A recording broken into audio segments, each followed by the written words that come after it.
기도하겠습니다. 사랑의 하나님, 은혜와 사랑을 감사를 드립니다. 오늘도 거룩하고 복된 주님의 날을 허락하시고 주님의 거룩한 성전으로 인도하심을 감사를 드립니다. 마음과 정성을 다하여 주님 앞에 엎드려 경배하오니 영광과 찬송을 받으시옵소서. 지나온 한 해를 돌이켜보며 걸음걸음마다 주님의 도우심과 인도하심에 감사를 드립니다. 늘 부족하고 부끄러운 모습뿐이지만 주님의 긍휼과 은혜로 인도하심을 감사를 드립니다. 특별히 연말을 맞이하여 사랑의 손길이 필요한 이웃들을 위해 기도합니다. 불우한 이웃들에게 따뜻한 위로와 희망을 전하게 하시고 우리의 작은 나눔이 주님의 사랑으로 비추는 통로가 되게 하여 주시옵소서. 고통 중에 있는 이들에게는 치유를, 마음이 상한 자에게는 평강을 허락하여 주시옵소서. 먼저 그의 나라와 그의 의를 구하라 말씀하셨지만 세상 일에 분주하여 시간을 헛되게 보내며 지혜의 일을 등하시야 했음을 회개합니다. 용서하여 주시옵소서. 막힌 담을 허시고 평화의 왕으로 오신 주님, 가족 간에 교우 간에 평강이 넘치게 하시고 나라와 나라 간에 분쟁이 그치고 화해와 사랑이 넘치게 하옵소서. 정치권에 하나님의 공의와 지혜가 임하게 하시고 혼란과 다툼 속에서도 진리와 평강으로 인도하여 주시옵소서. 온 민족이 주님을 경외하고 사랑과 정의로 하나 되는 날을 허락하여 주시기를 간절히 기도하옵나이다. 사랑의 하나님, 지금까지 저희 성악교회를 사랑하여 주심을 감사를 드립니다. 앞으로 있을 공동의회와 도토리 도서관 인문학 강화, 광자, 예수님의 탄생의 기쁨을 나누고자 각 교인의 작품 전시회와 성탄 감사 예배가 있습니다. 주님 은혜 가운데 2024년을 잘 마무리하게 하시고 다가오는 2025년도에는 더욱더 충성된 일꾼들을 많이 세워주시고 우리의 다음 세대 청년들과 어린 자녀들로 차고 넘치게 하여 주시옵소서. 힘들고 지치고 낙심한 수많은 영혼들이 힘을 얻게 하여 주시옵소서. 사랑의 하나님, 이 시간 담임 목사님 오늘도 말씀 선포하실 때에 능력의 말씀, 권능의 말씀, 은혜의 말씀이 모든 성도들의 심령 가운데 함께하도록 도와주시어 하늘의 놀라운 진리의 말씀을 깨닫는 은혜의 시간이 되도록 역사하여 주시옵소서. 주실 줄 믿고 살아계신 예수 그리스도 이름으로 간절히 기도하옵나이다. 아멘.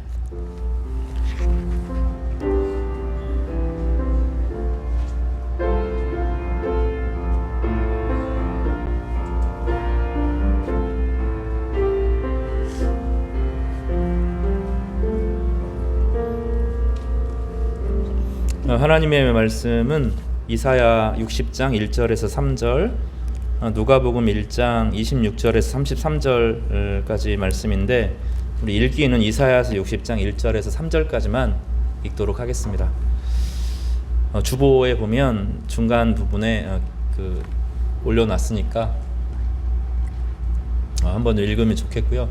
이 본문을 좀 여러 번 읽어서 암송하시기를 바랍니다. 같이 읽겠습니다. 시작. 일어나라, 빛을 발하라. 이는 내 빛이 이를 얻고 여호와 영광이 내 위에 임하였음이니라.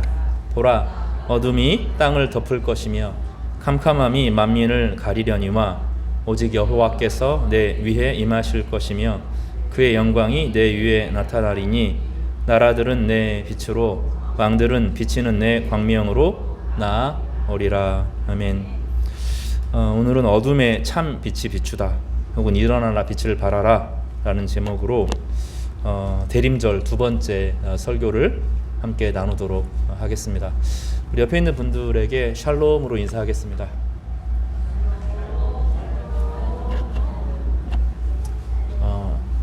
샬롬은 마음의 평강만을 이야기하는 게 아니라 전쟁이 없다라는 뜻입니다.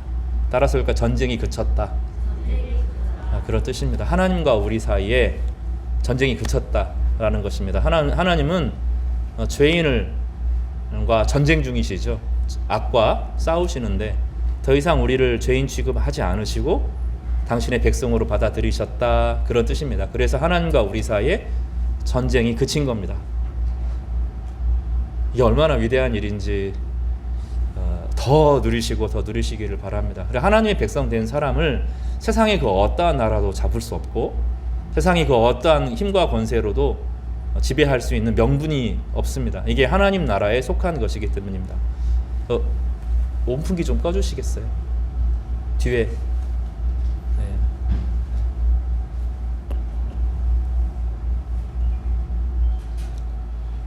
예를 들어 보겠습니다. 제가 집에 이제 가죠. 일을 하다가 집에 갑니다. 집에 가는데 제가 집에 들어가는 것을 막을 수 있는 권세를 가진 사람이 있을까요? 없어요. 저 집에 가서 어떻게 하죠? 벨도 안 눌러요. 제 아내가 있건 아이가 있건 제가 벨 안 누릅니다. 띵동 열어줄 때까지 기다리지도 않아요. 디디디디딕 하고 하면 문이 열려요. 들어갈 수 있습니다. 그렇지 않아요? 제가 집에 들어가서 냉장고를 꺼내고 국을 데우고 있는 거를 다 해도 막을 수 있는 권세를 가진 사람이 있습니까? 없습니까? 없어요. 외국에 나갔다가 우리나라에 들어오는데 대한민국 그 누구도 저를 막을 수 있는 권한을 가진 사람이 없죠. 제가 여권을 딱 보이면 여권에 제가 뭐라고 써있어요? 이 사람은 대한민국 국민이라는 거죠. 대한민국의 그 어떠한 법도 제가 대한민국에 들어오는 것을 막을 수 있는 권한이 있어요? 없어요? 없어요. 우리가 하나님 나라에 속했다, 예수 그리스도께서 하나님 나라를 이 땅에 가져오셨다라고 하는 것은 우리가 대한민국 사람이잖아요. 근데 우리를 새로운 국적을 주시는 거죠. 죽어서 가는 국적이 아니라 오늘 하나님 나라라고 하는 시민증을 갖고 있는 사람들이, 여러분이, 이게 제 말이 아니고 사도 바울이 그랬어요. 너희들이 하나님 나라의 백성이다, 하나님 나라의 시민이다 라고 말하죠. 이미 우리가 하나님 나라의 백성이 되었고, 그래서 하나님 나라의 모든 것을 가지고 올 수 있는 권한이 있습니다. 그런데 하나님 나라에 없는 것이 있죠. 악이 없죠. 그러니까 악을 가지고 올 수가 없어요. 시기, 질투, 명예, 욕심 이런 걸 가져와서 쓸 수가 없어요. 그런데 하나님 나라는 무엇으로 되어 있어요? 사랑과 정의로 되어 있어요. 자유로 되어 있어요. 그러니까 그 모든 것을 끌어다가 가져올 수 있는 힘과 권세를 우리가 가지고 사는 거예요. 이거 하나님 나라의 백성이 중요한 원리입니다. 그러니까 죽어서, 옛날 사람들은 그렇게 믿었어요. 죽으면 천국 간다라고 생각했어요. 천국에 갈 수 있는 이유가 무엇입니까? 이 땅에 살아가는 동안에 천국이 누구 나라이기 때문에, 내가 그 나라의 백성이기 때문에 갈 수 있는 거예요. 그 나라에 가가지고 시험 보고 자격증 보고 이런 거 안 한다고요. 그냥 가면 되는 나라죠. 그리고 그 나라는 죽어서만 가는 나라가 아니라 이 지구가 만들어지기 전부터 있었던 영원한 나라잖아요. 그리고 그 나라가 예수 그리스도 안에서 열렸죠. 예수 그리스도께서 그 하나님 나라와 인간의 나라를 연결하셨죠. 어떻게 해요? 육체를 가지고 이 땅에 오심으로 해서 하나님 나라와 이 땅이 분리된 나라가 아니라 연결되어 있죠. 그리고 그리스도를 믿는 모든 사람들 안에 어떤 생각이 들어요? 그 어떠한 것도 나를 지배하지 못한다. 하나님 외에 그 어떠한 것도 나를 지배할 수 없다라고 생각하는 거죠. 그래서 하나님이 아닌 것이 나를 불법적으로 지배하려고 할 때 뭐라고 말해요? 너는 하나님이, 따라서 너는 하나님이 아니야 라고 말할 수 있는 거예요. 이게 그리스도인의 특권입니다. 예의 있게 우리가 사랑할 수는 있어도 함부로 억지로 불법으로 우리를 지배하고 하자 하는 모든 것들 앞에서 나는 하나님 나라의 시민이야 라고 하나님께 하소연할 수 있는 거죠. 그리고 하나님 나라는 사랑의 나라로 구성되어 있기 때문에 우리로 하여금 두려움의 방식이 아니라 이 땅을 사랑의 방식으로 살게 하는 것입니다. 두렵기 때문에 군대를 동원하고, 두렵기 때문에 총칼을 동원하고, 두렵기 때문에 이 무엇을 빼앗길까 봐 두렵기 때문에 모든 힘과 수단을 동원하는데, 하나님 백성은 두려움의 지배를 받는 사람이 아닙니다. 그래서 저희가 성화백을 시작하면서 앞에 아주 극초반에 하나님께서 우리에게 주신 것은 뭐라고요? 두려워하는 마음이 아니요 오직 능력과 사랑과 절제하는 마음이라 하는 것을 가장 먼저 배웠던 겁니다. 우리는 두려워하는 사람들이 아니죠. 우리는 죽음도 두려워하지 않는 사람입니다. 좀 아쉽고 슬프긴 하겠지만 죽음이 두렵지는 않은 사람들이죠. 때로는 어서 하나님 나라가 임하기를 바라는 그런 간절한 기대와 소망을 가지고 살아갑니다. 그래서 이 대림절이라고 하는 것은 위대한 겁니다. 이 헤롯의 악한 통치. 이 누가복음 1장에 보면 사가랴, 엘리사벳 이야기가 나오는데 헤롯 때라고 시작해요. 헤롯 때는 지금의 정치, 이 군사 이런 건 비교가 안 됩니다. 대통령이 아니라 왕정의 시대죠. 왕이 다스리던 시대. 그리고 유대 사람이 아니라 에돔 사람이 와가지고 그들을 힘과 폭압으로 억압하는 시대. 예수께서 하나님 나라를 선포하신 거죠. 때가 찼고 하나님 나라가 가까이 왔다. 가까이 왔다는 것은 지금 언젠가 온다는 것이 지금 하나님 나라가 시작되었다. 지금 막 하나님 나라가 이 땅에 시작되었다. 그런 얘기죠. 그래서 예수 그리스도를 만난 모든 사람들은 하나님의 위로를 경험했고 하나님의 도우심을 경험했고 하나님의 치료를 경험했던 것입니다. 그리고 그 나라는 세상의 역사가 막 바뀌고 흔들리고 무너져도 영원히 존재합니다. 이 놀라운 역설의 나라죠. 자유가 있는데 탐욕으로 가지 않고 사랑으로 자유를 지키는 나라. 이것이 하나님 나라의 위대한 속성입니다. 교회가 그 하나님 나라를 담아내고 있는 것이고 교회는 끊임없이 소망이 없는 사람들에게 하나님 나라를 전하여 줍니다. 억압된 사람, 가난에 눌려있는 사람, 병에 고통받는 사람, 장애인들, 세상에서 멸시당하는 사람들, 제3세계에서 온 수많은 사람들을 다 하나님 나라에 초대하여서 그들도 똑같은 하나님 나라의 백성으로 평등하게 있는 그대로 사랑으로 대하여 주는 것입니다. 오늘 우리가 그 하나님 나라를 받으신 줄 믿으시기를 바랍니다. 하나님이 나라가 여러분 마음 가운데 예수 그리스도를 통하여 강력하게 역사하시기를 주님의 이름으로 축복합니다. 오늘 대림절의 두 번째 설교를 하면서 지난주에는 기다림에 대한 이야기였다면 오늘은 빛에 대한 이야기를 여러분과 함께 나누려고 합니다. 예수님께서 빛이시고 우리에게 그 빛을 주셨다 하는 내용들을 함께 전체적으로 살펴보려고 합니다. 오늘 서론으로 여러분과 함께 나눌 이야기들은 하박국에 대한 이야기입니다. 우리는 우리의 기도를 하나님께서 속히 들으시고 그 기도에 응답하시기를 바랍니다. 그런데 우리가 원하는 것은 보통 우리가 겪는 어려움을 주님께서 해결해 달라는 것입니다. 그게 나쁜 것을 구하는 것도 아닙니다. 또 주님께서 우리의 기도에 응답해 주시면 하나님께 기쁨이 되는 삶을 살 것이라고 다짐하면서 기도합니다. 그렇게 이런 기도를 드리는데 하나님께서는 왜 우리의 기도에 즉각 응답하시지 않을까 하는 의구심이 모든 성도들에게 다 있습니다. 그런데 이런 질문은 우리에게만 있는 것은 아니었습니다. 오늘 하박국 이야기를 먼저 시작할 텐데요. 우리는 선지자들을 좀 먼저 이해할 필요가 있습니다. 물론 모세와 같은 최초의 선지자가 있었지만 그 이후로 국가가 세워지고 나서 선지자와 제사장과 왕의 역할은 사뭇 달라졌습니다. 하나님께서는 왕을 세우시기 전에 먼저 제사장을 세우셨습니다. 제사장들은 죄를 깨달은 하나님의 백성들이 하나님 앞에 나오면 그들을 위해 중보하는 역할을 맡았습니다. 그러니까 제사의 가장 핵심이 무엇입니까? 내가 하나님의 뜻에 합당하지 못하는 가슴 찢어지는 상한 마음이 있어야 되는 거죠. 그러면 그 사람들을 하나님께서 받아주시고 용서하여 주십니다. 그러나 우리 가운데 그런 상한 마음이 없는 상태, 내가 의인이라고 여기는 사람, 나는 하나님 없이도 잘 먹고 잘 살 수 있어라고 하는 사람들은 참된 회개를 드릴 수가 없는 거죠. 그리고 하나님께서는 왕을 세우셨습니다. 하나님이 세우신 왕들은 하나님의 말씀을 따라 자신의 백성들을 잘 돌보도록 중대한 역할을 맡았습니다. 이것은 하나님께서 권세를 빌려주신 것입니다.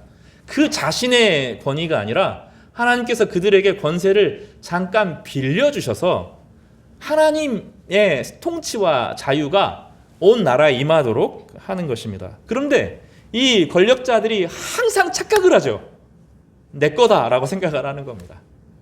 또 이 권력을 자식들에게, 자녀들에게 아니면 자기가 아는 사람들에게 넘겨줄 수 있을 것이라고 생각을 하는 겁니다. 우습게 간단한 이야기로 말하면 경찰이 신호 안에서 불법 유턴을 잡고 있는데 누가 불법 유턴을 딱 해요. 자기 자녀가 딱 걸린 거죠. 그럼 여러분 어떻게 하시겠어요? 아, 왜 그랬어? 하고 넘어가겠어요? 안 그러시는군요. 아, 너무 잔인한 거 아니에요? 그 권세가 내가 쓰라고 주는 권세입니까? 아닙니까? 나는 국가의 권세를 받아서 시민의 질서를 보호하도록 받은 것이 내 거예요, 내 게 아니에요. 내 게 아니에요. 하나님이 빌려주신 것. 세상의 모든 권력들은 하나님이 빌려주신 것입니다. 그래서 모든 권력자들은 진짜로 조심해야 돼요. 왜냐하면 자신이 쓴 모든 권력에 대해서 세상의 법정은 피할 수가 있어요. 넘어갈 수도 있고 죽을 때까지 살 수도 있어요. 요리조리 피해가면. 근데 하나님의 법정에 반드시 서게 됩니다. 그때 하나님의 얼굴을 보는 것이 너무너무 무섭다는 거예요. 감히 얼굴을 쳐다볼 수가 없어서 어떻게 된다고요? 산아 무너져라! 뭐 이렇게 호소를 한다는 거예요. 감당할 수 없는 무게를 짊어지는 것입니다. 그러니까 지도자가 되려고 하는 사람, 힘을 가지려고 하는 사람, 남 위에 서려고 하는 사람들은 진짜로 조심해야 됩니다.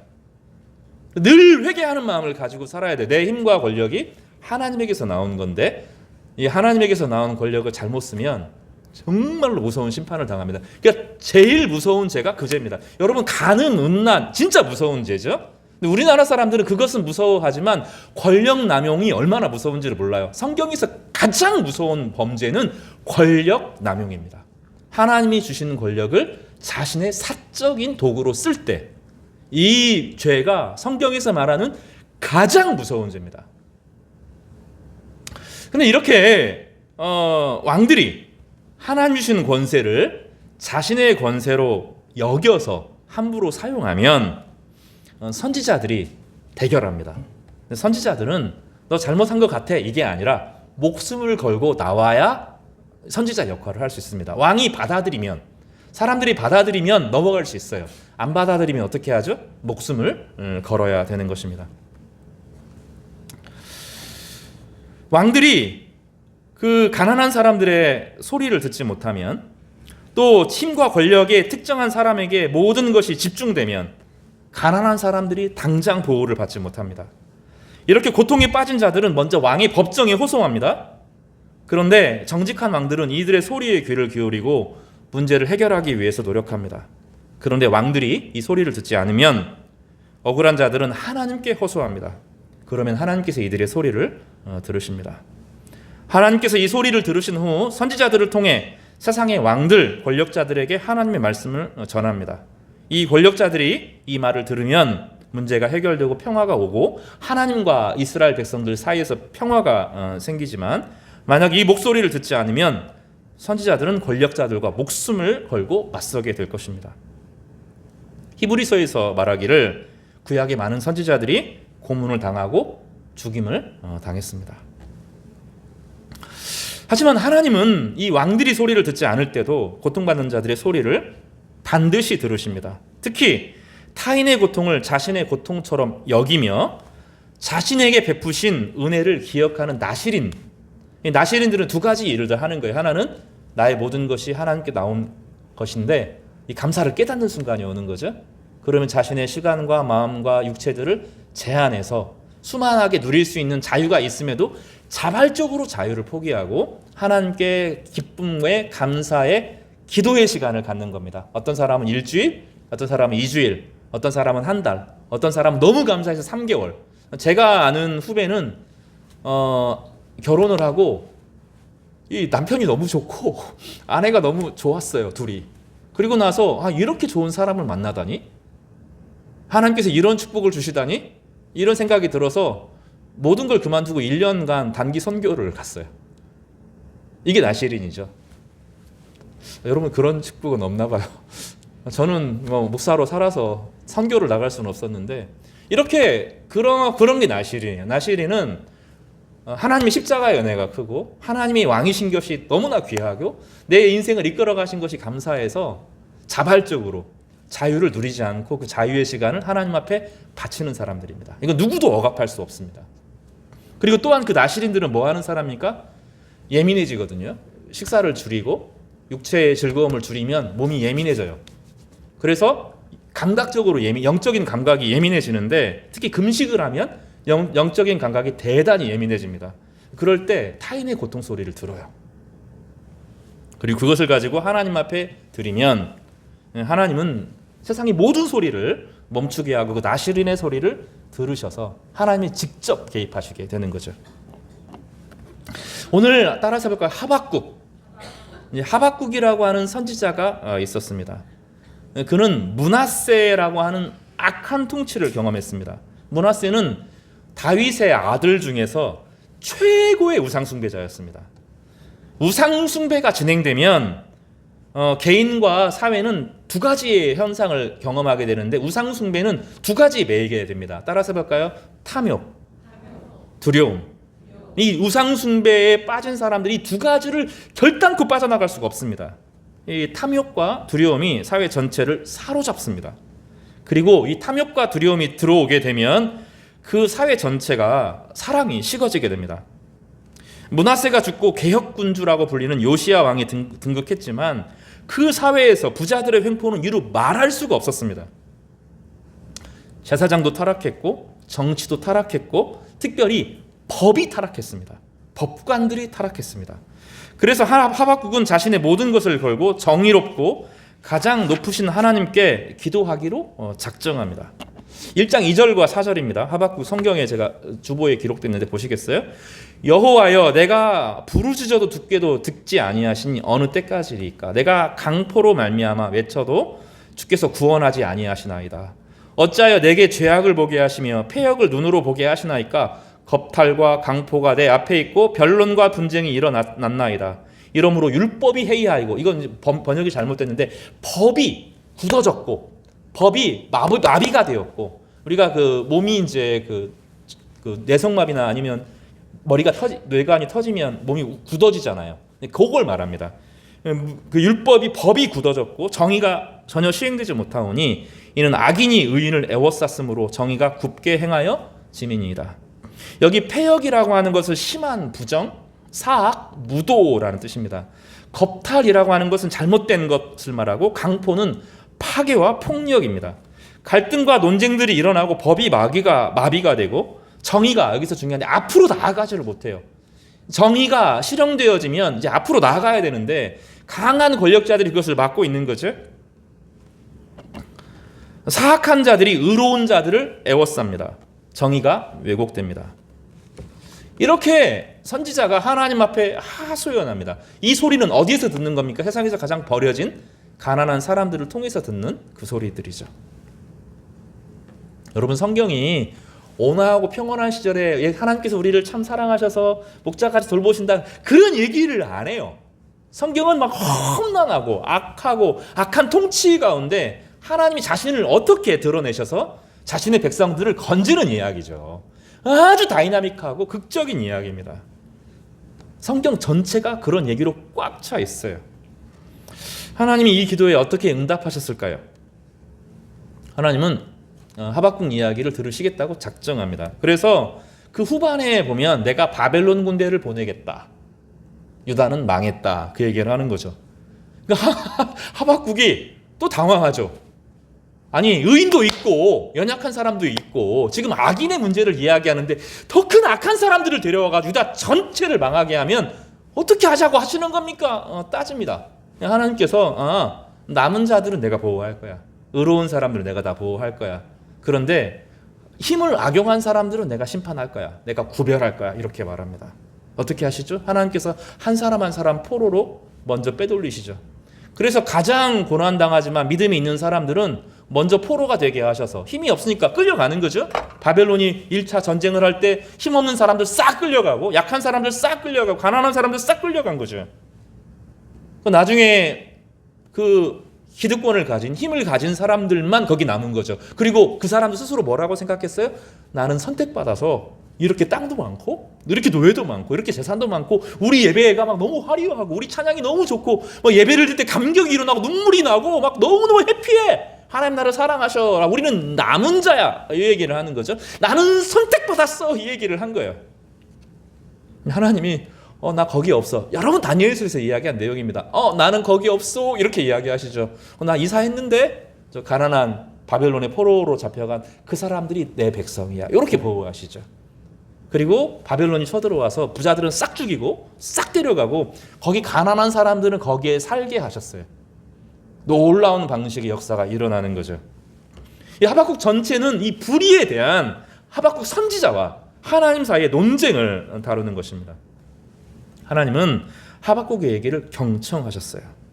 그리고 하박국이 최종적으로 받은 선고는 바벨론의 심판이지만 그 안에 하나님의 백성들은 건짐받고 구원받는다라는 확신을 듣습니다. 그래서 나중에 보면 무화과 나무 잎이 마르고 그 찬양을 해요. 포도 열매가 없고 감람나무 열매가 그치고 세상이 망한 것 같아도 정의를 따라서 하나님 백성을 경외하는 사람들을 향하여서 하나님은 특별히 보호하시고 그들을 건지시고 악은 심판하신다 하는 메시지를 구약에서 보여주셨던 것입니다. 우리는 하나님의 심판이 더딘 것처럼 보이지만 하나님은 하나님의 때에 개입하십니다. 악이 커지고 그로 인한 고통소리가 커지면서 누가 악이고 누가 선인지 하나님 백성이 누군지가 드러나면 그때 하나님께서 개입하십니다. 너무 어려운 게 아니에요. 여러분 몸에 종기 같은 게 뭐가 하나 나죠. 조금 나다고 짜버리면 어떻게 돼요? 번지고 안 되죠. 어떻게 해야 돼요? 기다려야 돼요. 충분히 곪을 때까지, 범위가 다 드러날 때까지 다 기다려야 돼. 그리고 이제는 어느 정도 자리를 잡으면 어떻게 해요? 그때 탁 짜지지 않아요? 그럼 깨끗이 딱 짜지죠. 하나님께서 기다리셔요. 누가 악이고 누가 선인지, 누가 정이고 누가 하나님의 백성인지를 보시고 결정적인 순간에 나가 세상에서 제일 잘 나가! 라고 말할 때 탁 짜내는 거죠. 그 정체가 다 드러납니다. 그리고 이 세상에서 숨겨져도 하나님의 법정에서는 숨길 수 없습니다.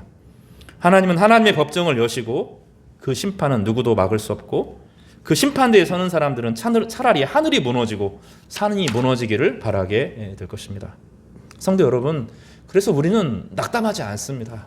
그리고 우리는 하나님을 경외합니다. 하나님을 경외한다고 하는 것은 내가 두려움이 동기로 세상을 살아가는 것이 아니라 힘과 권력을 의지하는 방식이 아니라 탐욕의 방식으로 인생을 살아가는 것이 아니라 자유의 기초에서 하나님이 나에게 주시는 자유를 누리고 타인의 자유를 존중하고 자유가 연합되신 삼위 하나님이 자유 안에서 서로에게 하나가 되셨던 삼위 하나님의 한 사랑을 배워서 우리도 사랑으로 살아가게 되는 것이죠. 그 안에 평화가 오고 정의가 오는 것입니다. 저는 그래서 하나님이 너무 좋습니다. 삼위 하나님, 삼위일체의 하나님이 기독교의 최고의 본질이라고 저는 믿습니다. 그리고 제가 이걸 너무 사랑해요. 조그마한 힘도 함부로 행사하면 안 됩니다. 그러면 어떻게 해야 돼요? 부지런해야 돼요. 더 대화해야 되고 더 소리를 들을 줄 알아야 되고 경청해야 되고 상황을 살펴야 되고 그래서 늘 구하게 돼요. 하나님 저는 왜 이렇게 지혜가 없습니까? 라고 늘 구해요. 그냥 쉽게 하는 것은 때려잡는 거죠. 왜 그렇게밖에 못합니까? 이렇게 하면 되거든요. 목사들을 향하여서 목사가 그거밖에 못합니까? 이렇게 말할 수 있겠죠. 성도들을 향하여서 성도가 왜 그렇게밖에 못합니까? 구원받았으면 제대로 살아야지! 막 이렇게 할 수 있겠죠. 근데 하나님이 원하시는 방식이 그게 아니에요. 성령이 임하고 그 한 사람 한 사람의 하나님을 향한 뜨거운 사랑이 막 회복되어서 어떻게 하면 하나님께 영광이 될까? 내 인생 한순간 사는 인생이 어떻게 하면 주님 앞에 기쁨이 될까? 어떻게 내 이 인생을 살아가면서 가난한 자들에게 소망이 될까? 이게 막 우리 사무쳐서 주님께 막 기도하고 부르짖고 하나님의 은혜를 구하면 하나님이 조금씩 지혜를 주시죠. 왜 한꺼번에 안 주시죠? 그 지혜를 가지고 얼마든지 우리는 악용할 수 있기 때문이거든요. 그 지혜를 가지고 다시 탐욕으로 나아가고 그 지혜를 가지고 남을 억압하는 데 사용하고 그 지혜와 힘을 가지고 하나님 뭔가 좀 주시면 그걸 가지고 또 악용하고 하는 일들이 계속 벌어지죠. 하나님이 몇천 년간 속으셨잖아요.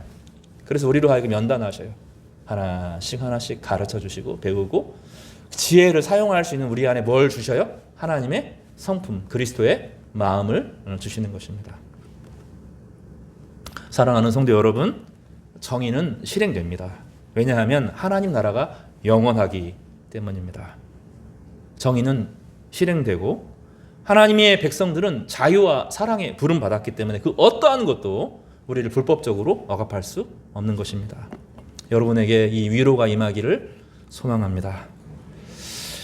그리고 이사야서 6장이 갑자기 나오는데, 왜냐하면 뭐라고 말했어요? 하박국한테 나라 망해, 다 무너질 거야. 그런데 남은 자들은 너희들이 착각한 남은 자들 말고 하나님을 참되게 경외하는 다니엘과 사드락과 메삭과 아벳느고와 나중에 모르드게와 에스더와 이런 그 남은 자들은 회복되어서 믿음으로 살아갈 거야 라고 말하는데, 이사야 60장 1절과 3절은 바로 그 사람들에게 먼저 한 얘기입니다. 하박국 이후에, 하박국 이전에, 하박국이 나오기 전에 이사야 선지자가 있었어요. 순서는, 역사적인 순서는 이사야가 먼저고 그 다음에 하박국입니다. 그 다음에 다니엘로 넘어가는데, 이사야는 그걸 먼저 봤어요.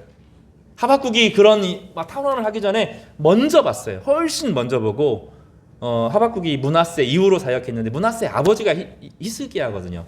히스기야 때 사역했던 사람이 이사야예요. 이사야가 뭐라고 말하냐면, 그 끌려간 사람들, 하박국보다 훨씬 먼저 본 거죠.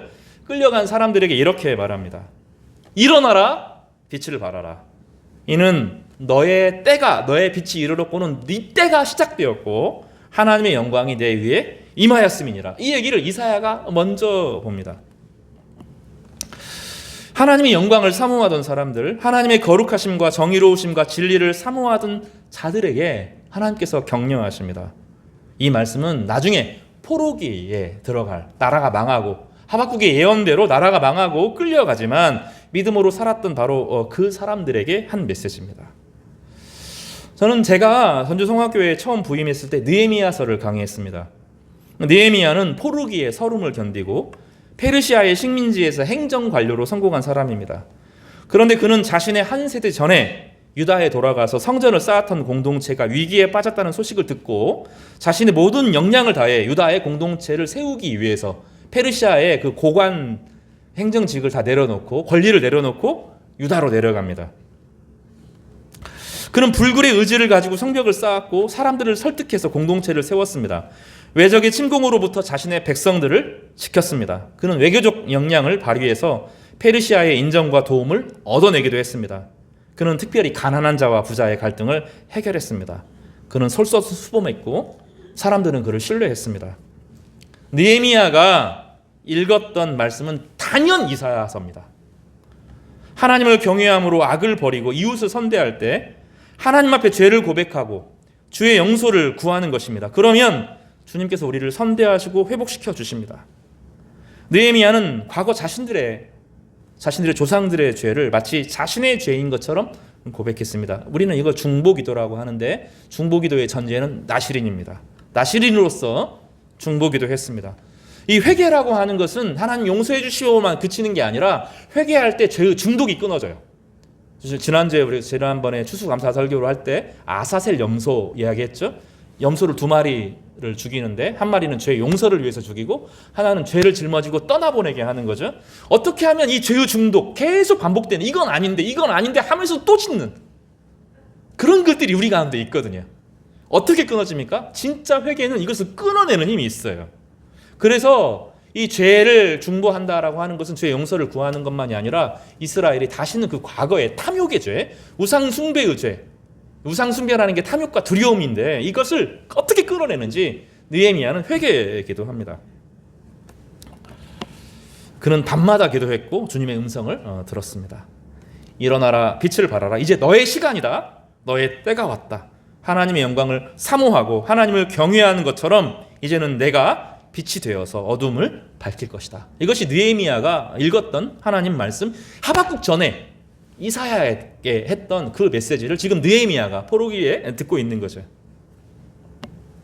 어둠에 임한다는 거죠. 그러니까 평온한 시대 가운데 사람들이 막 믿음의 사람으로 일어나는 게 아니라는 거예요. 시대는 엄청 악해지고 시대는 막 포괄적으로 병하고 괴로워지는데 그때 하나님께서 하나님 백성을 일으켜 세워주신다는 거죠. 그래서 이렇게 말합니다. 일어나라, 빛을 발하라. 이는 내 빛이 이르렀고 다시 너의 시간이 돌아왔고 여호와의 영광이 내 위에 임한다 라고 말합니다. 보라, 어두움이 땅을 덮을 것이다. 깜깜함이 만민을 가리울 것이다. 이렇게 설명해요. 이 어두움이라고 하는 것은 두 가지를 의미합니다. 어둠은 하나는 희망의 상실, 어둡다는 것은 깜깜하. 내 앞이 아무것도 안 보여. 희망이 안 보여. 이게 이제 희망의 상실을 말하죠. 또 하나는 어떻게 해야 될지 모르겠어. 어두우면 발이 걸려 넘어지잖아요. 분별을 잃어버리는 거죠.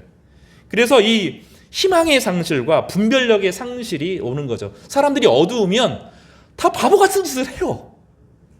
그냥 뻔한 길도 깜깜하면 거기에 눈에 빛이 환하게 보이고 눈이 이렇게 보이면 그냥 지나갈 길인데, 뻔한 길도 그 쉬운 장애물도 못 통과하고 다 넘어져요.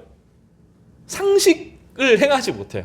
너무나 당연한 일인데 그 당연한 길을 가지 못하고 죽는 길을 걸어가죠. 살고자 해서 죽어요. 그런 일들이 벌어지는 거죠. 희망이 상실되고 사람들이 분별력을 잃어버리게 되고, 그래서 다시 두려움에 사로잡히고 서로 싸우고 죽이고 이런 일들이 벌어지는 거죠. 느헤미야는 주님을 경외하는 사람이었습니다. 하나님께서 모든 것을 심판하실 것을 믿었고, 하나님을 경외하는 사람, 하나님을 두려워하는 사람, 그래서 양심의 소리를 듣는 사람, 이 사람과 하나님은 함께 하시는데 이것을 영광을 주신다, 그런 뜻입니다. 영광은 무게예요. 무게. 하나님의 말씀을 묵직하게 받아들이는 사람, 영광이 무게라는 뜻이기 때문에, 그래서 이 삶의 무게를 자신의 양심 갖고 안 되거든요. 하나님 말씀이 양심을 딱 붙들어내면 그 사람이 묵직해집니다. 상황에 흔들리지 않고 똑바로 보기 시작합니다. 그에게 영광을 주십니다. 그로 하여금 빛이 되게 하시고 희망을 선포하게 하시고 나아갈 바를 먼저 보게 하십니다. 그래서 느헤미야는 어두움에 굴복하지 않았습니다. 공동체가 분열될 위기가 있었습니다. 수습해내요. 자기를 죽이려고 하는 이방인들의 간고한 계략이 있습니다. 꿰뚫어 봅니다. 사람들이 낙담하고 무너지는데 격려합니다. 페르시아와 관계가 틀어져서 오해가 생기는데 외교적으로 잘 수습합니다. 그가 일어설 수 있었던 이유는 바로 그에게 하나님의 영광이 있었기 때문입니다. 다시 말하면 성령께서 그와 함께 하셨기 때문입니다. 사랑하는 성도 여러분, 결국은 진리가 이깁니다. 결국은 하나님께서 악을 심판하십니다. 악은 스스로 무너집니다. 이 진리를 믿는 사람들은 상황이 흔들려도 결단코 낙심하지 않습니다. 사랑하는 성도 여러분, 일어나라 빛을 발하라. 이는 내 빛이 이르렀고 여호와의 영광이 내 위에 임하였음이니라. 이것이 느헤미야에게만 해당된 말씀이 아닙니다. 포로기에만 해당된 말씀이 아닙니다. 예수님께서 사역을 시작하실 때, 성령이 임하였을 때, 일어나라 빛을 발하라. 이는 내 빛이 이르렀고 여호와의 영광이 내 위에 임하였음이라 하고 이사야서 60장을 쭉 읽어 나가셔요. 60장, 61장 예수님께서 인용하신 본문입니다. 사도 바울도 이 말씀을 사랑했습니다. 그는 자신이 비친 것을 알았습니다. 하나님의 때가 이르렀고 이방의 빛으로서 온 세상에 하나님의 영광을 드러내야 될 책임이 자신에게 있다는 것을 알았고 그는 일어났고 바나바와 함께 전 세계를 누비면서 선교적인 사역을 감당하게 되었던 것입니다. 그래서 사도 바울도 이 말씀을 소중하게 여겨서 자신이 기록한 성경에 한 번이 아니고 여러 번 인용합니다. 이것은 모든 하나님의 백성에게 주시는 말씀입니다. 여러분에게도 이 말씀을 하나님께서 주신다고 저는 믿습니다. 하나님을 경외하는 자에게 하나님께서 영광을 주시고 이 세상에 빛이 되게 하시는 것입니다. 예수님은 자신을 빛이라고 하셨고 또한 자신을 따르는 자는 어둠에 거하지 않는다고 하셨습니다. 그래서 하나님을 경외하는 사람, 하나님의 말씀을 그 안에 중심에 두는 사람, 그리스도를 그 마음의 왕으로 섬기는 사람들은 어둠에 거하지 않습니다. 어둠이 있는데 빛으로 통과해버려요. 내가 빛인데요. 내 안에서 빛이 막 나고 있는데 뭐가 두려워요? 다 보이거든요. 어두울수록 빛이 환하게 드러나는 것이죠. 빛이 뭐라고요? 하나는 희망입니다. 따뜻한 희망이고 영적인 분별력입니다. 삶의 지혜를 말합니다. 따라서 해볼까요? 희망, 지혜. 하나님께서 이 두 가지를 주셔서 우리로 하여금 이 어두운 시대 가운데 삶을 헤쳐나가게 하고 사람들로 하여금 이 빛을 보고 나아오게 하시는 것입니다. 예수를 따르는 자는 그 자체가 빛이 되고 그 주변에 있는 모든 사람이 그를 통하여서 희망과 소망과 은혜를 보게 되는 것입니다. 원래는 그 누가복음 1장 26절 38절 있는데 다음 한 주로 좀 미루어서 말씀을 하겠고요. 오늘은 이 두 가지 하박국서와 이사야서 말씀을 통해서 오늘 우리에게 교훈이 되기를 바랍니다. 따라서 볼까요? 예수를 따르는 자는 결단코 어두움에 거하지 않는다. 주님께서 분명히 약속하셨습니다. 나를 따르는 자는 결단코 어두움에 거하지 않을 것이다. 내가 빛이다. 그리고 주님께서 뭐라고 하셨어요? 너희가 세상의 빛이라 그러셨어요. 얼굴이 여러분들이 좀 환해지신 것 같지 않아요? 옆에 있는 얼굴 보고 주의 은혜로 얼굴이 환하니 보기 좋습니다. 이렇게 한번 인사할까요?